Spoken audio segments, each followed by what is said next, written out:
તો મિત્રો good morning, જય માતાજી. અને સવારમાં આપણે જો રૂમ વીકી નાખી, ડબ્બાને એવું બધું ઉતારી નાખ્યું છે. અને આજે આપણે રૂમ સાફ કરવાની છે, એટલે જો ડબ્બાને એવું બધું ઉતારીને મૂકી દીધું છે. અને એટલા વાસણ તો આપણે ધોવાઈ ગયા છે.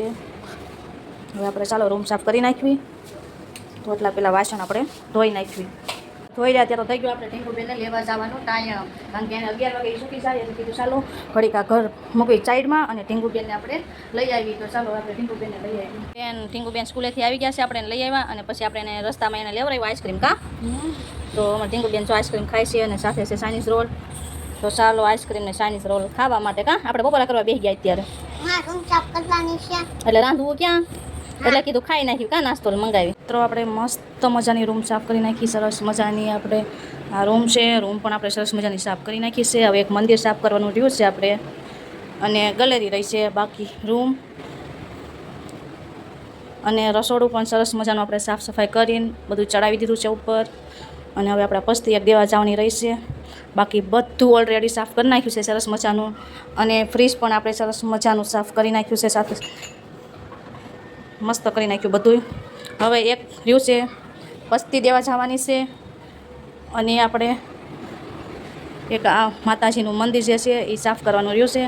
અને ગેલેરી આપણે સાફ કરવાની રહી છે. હવે આ ગેલેરી રહી છે આપણે સાફ કરવાની. બાકી તો રૂમ સરસ મજાની સાફ થઈ ગઈ છે.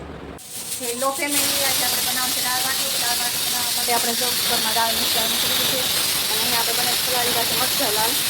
આપણે જો દાળ હવે મજાની દાળ બફાઈ ગઈ છે. તો એમાં હવે આપણે નાખી દેવી ટમેટા. સરસ મજાના કટિંગ થઈ ગયા છે.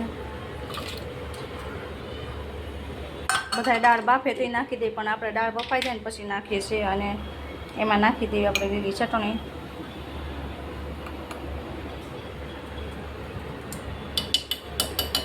અત્યારે થોડીક નાખશું, પછી ચાખીને પાછા ફરી આપણે નાખીશું. થોડુંક લસણ ફોડી લીધું છે. અને હવે આ લસણ અને લાલ મરચાં આપણે પલાળ્યા છે, એ બંનેની બનાવવાની છે આપણે ચટણી. તો આપણી ચટણી એકદમ રેડી થઈ ગઈ છે દાળ બાટી માટે.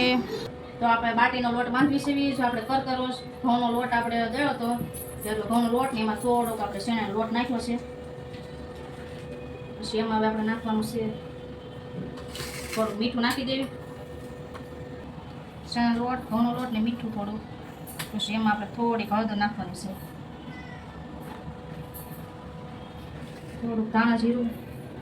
અને આમાં આખા ધાણા પણ હોય, પણ આપણે અત્યારે આખા ધાણા નથી મળ્યા, આખા ધાણા નથી નાખતા. અને અજમા પણ હોય, અજમા વાટી નાખવાનો હોય. અજમા પણ નથી એટલે આપણે થોડુંક જીરું નાખી દઈએ, આખું જીરું.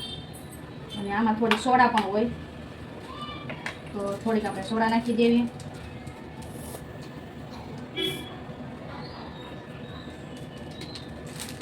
પછી નાખી દેવી આપણે ધાણા.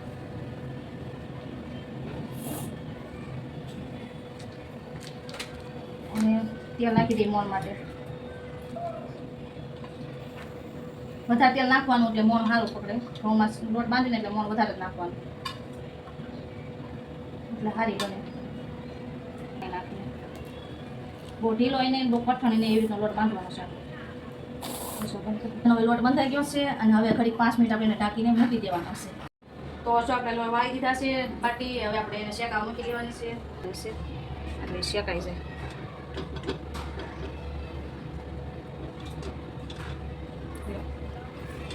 મીડિયમ ગેસ ઉપર આપણે છે ને શેકાવી દેવાની છે.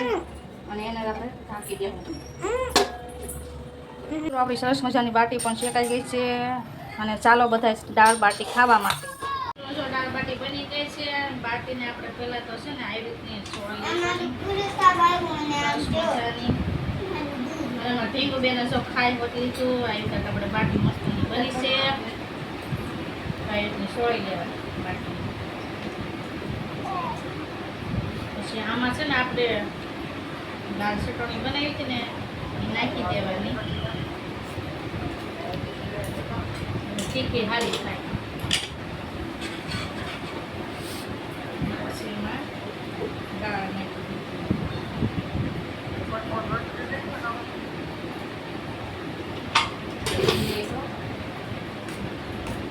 પછી જોજો ખાવાની બહુ મજા આવશે. મને બહુ ભાવે દાળ બાટી, ફેવરેટ છે અમારી.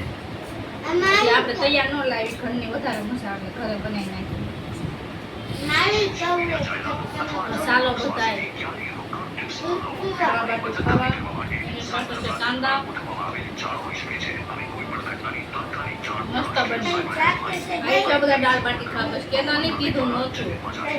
તો મિત્રો કાલે આપણો બર્થડે છે એટલે આપણે અગાઉ પાર્ટી આપી દીધી હતી દાળ બાટીની. અને હા, આજનો વિડીયો અહીંયા સુધી છે. તમને અમારા વિડીયો ગમે તો લાઈક કમેન્ટ ને ફોલો કરી દેજો. બાય.